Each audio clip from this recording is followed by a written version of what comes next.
Week 5 had it all: clutch comebacks, fantasy heartbreaks, and a few players who made you question every decision you've ever made.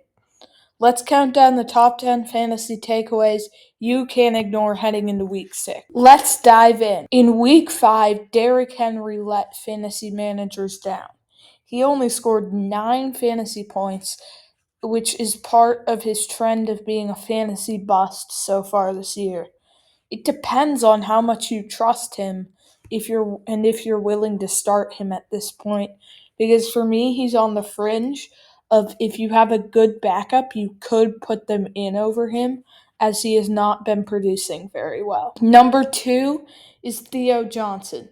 Theo Johnson has had back-to-back great weeks with 10.7 points in week 4 and 21.3 points in week 5. He's a rookie, so he has a lot of high upside, and the Giants will have to pass a ton because they might be losing a lot, and Malik Neighbors is out for season, so his target share will go up because of that. Number 3, Rico Dowdle. Rico Dowdle had a boom week 5, scoring 32 fantasy points. He could start to challenge Chuba Hubbard for the starting role once Hubbard comes back in. But while Hubbard is injured, he is a fantasy lineup lock, whether you've got him as one of your starting running backs or your flex op. Number 4, Jaylen Waddle. Jaylen Waddle had a breakout game in week 5, just like Rico Dowdle, except he only had 23 fantasy points. He's now going to be the starting wide receiver for the Dolphins because Tyreek Hill is out for season. This is great for him because he will get a lot more targets and a higher target share. But they're looking to play a good Chargers team this coming week, so they might have to pass a lot, which also benefits him. Number 5, Mason Taylor. Mason Taylor has also had back-to-back great weeks, scoring 11.5 in week 4 and 17.7 in week 5.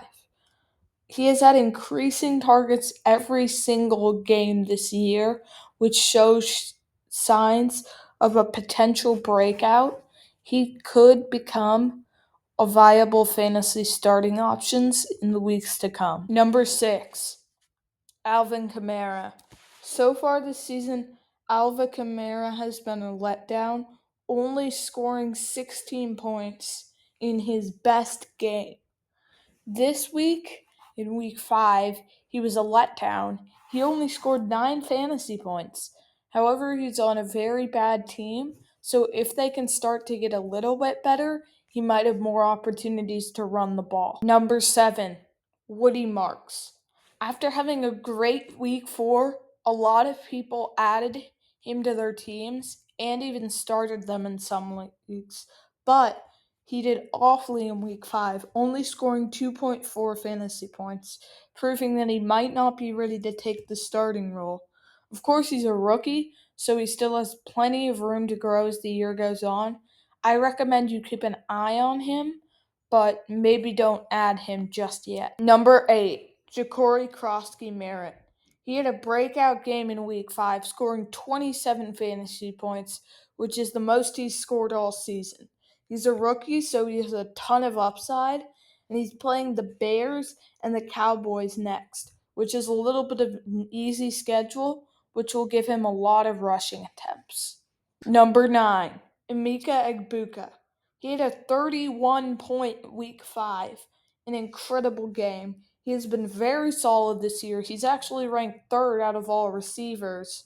He's even better now that Mike Evans is injured, and he will be a great candidate to start on your lineup in the following weeks while Mike Evans is out. And once Mike Evans comes back, then you should still be starting him because he can get you a solid 15 to 20 fantasy points a game, even with that level of competition. Number 10, injuries.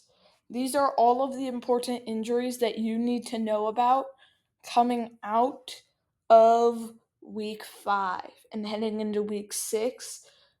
We're going to start off with Amari in Hampton. This is the only one who got injured this week, but he injured his ankle. He is expected to return in early November. Lamar Jackson was hurt last week.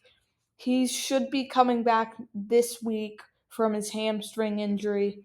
And George Kittle, who was injured a couple of weeks ago near the beginning of the season, also hurt his hamstring, should be coming back next week. And that wraps up our top 10 fantasy takeaways for week 5.